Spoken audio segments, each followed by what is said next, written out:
clients necessarily, but maybe for B&I or things like that. And it's like, it does take a lot of time to format everything in that PowerPoint to get it to look pretty versus instead, I just made a document of like, here's the content I want in the slide, here's a link to the photo I want on the slide. And one of the remote professionals put together the whole slide for that. And then I give her feedback from there. Like, I want this bigger, I want this moved, but it's like I'm doing maybe 10 to 20% of the work. I'm doing what I need to do with what's in my brain. And then they're doing all of the stuff that just sucks up an entire day, and I don't have to do it then. That's awesome. I actually had a similar experience working on Lori, my 10-minute BNI presentation. I was putting that together this week, and I was like, this is something that a remote professional could do for me. So I had Jocelyn help me with doing a bunch of the graphics and getting some clip art and putting all the content together, and it saved me a huge amount of time. Jessica, do you want to go ahead and go next? You're muted. Jessica, you're muted. I was going into like a whole story too. That's good. So I guess I feel like I am one of those people who, I guess, kind of piggybacking off of what Adrian said, feels like I can do all the things. Sometimes I'm like, this is just like a little task. Like, it's easy to just do that. Like just a minute ago on this call, I was like, oh, I never got that like thing from this other agent. And so I just messaged one of our remote professionals and was like, can you check up on this? And now I don't have to do it. And, it would have been a small task, but over time that really starts to save time. So I think that's one thing that I've really learned is just, even if it seems like relatively simple to do yourself, the more you let someone else do those things for you, the less you'll have to do and the quicker they'll get at it. And they'll need less input from you as they're learning what you're wanting. So, yeah. Yeah, that's a really good point. Is kind of my background in like computer engineering, working with like machine learning. It's honestly, it has a lot of parallels to just dealing with people in general. Is that you want to give them those training examples over time, and they eventually will kind of get used to the way you like things, and then you can be completely hands off. And it takes some investment up front. There's definitely investment in getting them trained and using your processes, but it's worth it in the end. So thank you, Jessica. Oh yeah. Did you have anything else? Oh, just like that sometimes, you've got these uncomfortable sort of situations that you have to deal with. Like that's what just came up was I was like, I got to follow up on this because somebody hasn't done the thing they need to do yet. And that is nice to have that kind of like third party to handle those things for you. We don't do like a lot of billing right now, but I could see that being like a really good kind of like comparison to what I'm having somebody do for me right now, where it's not causing issues between you and the other person. There's this third party who's handling what needs to be done. That's a good point. I found even yesterday this meeting with another colleague, and he was kind of interested in the service and was just curious because he had used remote professionals from another agency in the past, and he was concerned about the heavy foreign accents. And I was like, look, I only hire people that have really excellent English skills, very minimal accents. And he was like, well, do you mind if I like talk to one of them?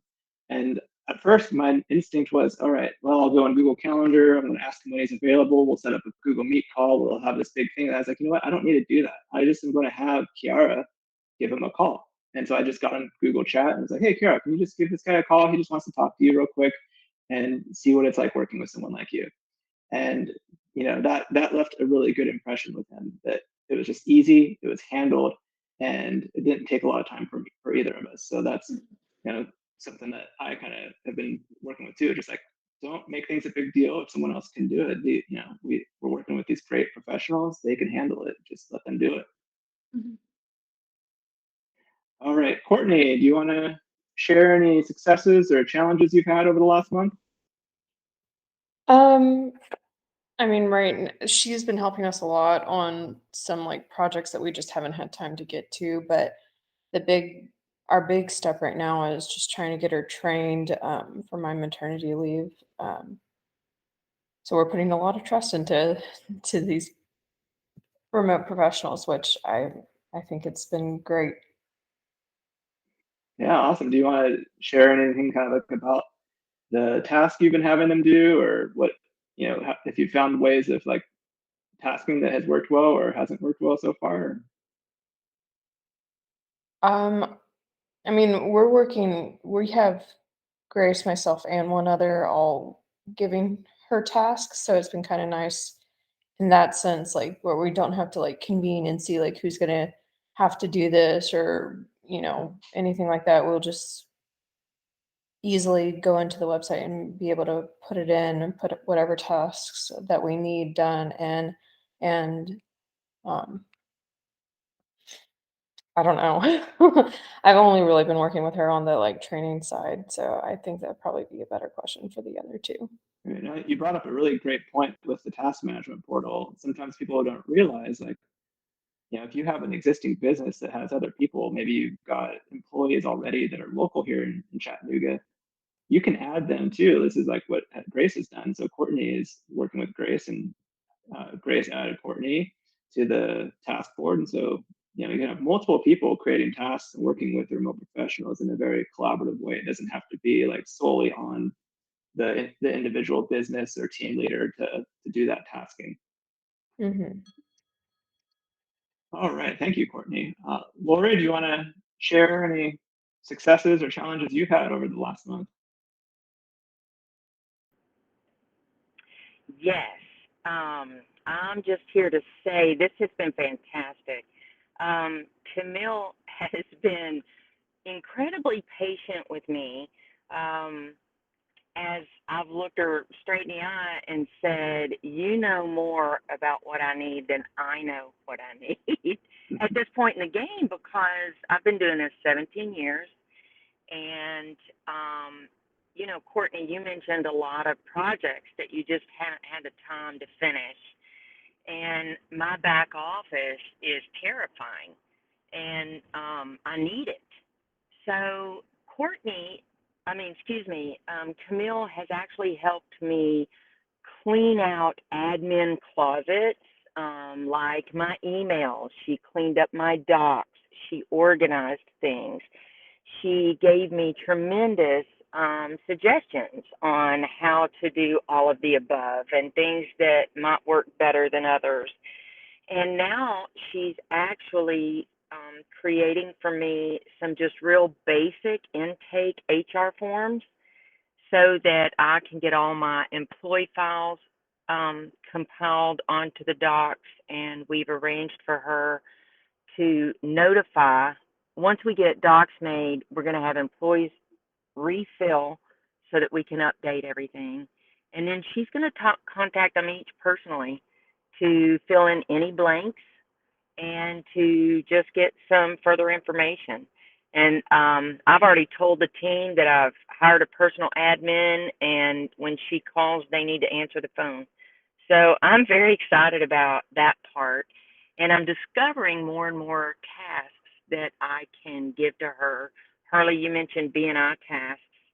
And I thought, oh my goodness, this is completely something Camille could take care of in terms of sending out emails, updating info, and that sort of thing. So I'm excited about learning more so that she is just really super busy.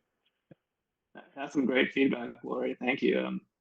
I mean, I've heard Camille has kind of chatted with Kiara and myself and given feedback, and she's really enjoying working with you and enjoying seeing you kind of thrive and open up and realize these benefits as she's working with you. It's exciting to see all that. So yeah, it was interesting. I was working with my son's T-ball Little League Association, and they've just really struggled with scheduling and getting the leagues put together on time. And bless them, it's a mostly a volunteer activity. But it's tough for the coaches, which I'm a coach this season, and all the parents when they don't get information until like the day before the game. And so I actually reached out to some of the league coordinators and I was like, listen, I'm helping, I'm volunteering where I can, but if you guys have any budget at all, it might be something where you have a remote professional work for you for 2 or 3 months, kind of leading up to the beginning of each season, and just help you with dealing with all the student registrations and scheduling and things like that. Because all these people are busy professionals themselves. They have their jobs, and running the league is kind of a volunteer activity, and so it takes second priority or third or fourth. And I'm excited to see that progress and offer my help with them as well. So, well, I don't want to take everyone's time too long here. It's going to be just kind of a quick check-in and sharing of ideas, which I think we have done a pretty good job here. And I realized I had forgot to start recording until we had started going around the table here. So I apologize for that. I'll be sending a link out to the recording so everyone can have that and review it. Does anybody have any final thoughts or questions that I can help with?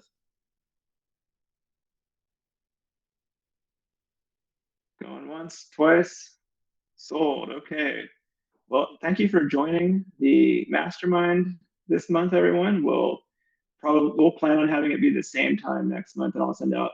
I'll have Kiara send out another invite for that, because that is not something that I need to do. So we will see everyone next month. Thank you. Thanks, everybody. Appreciate it.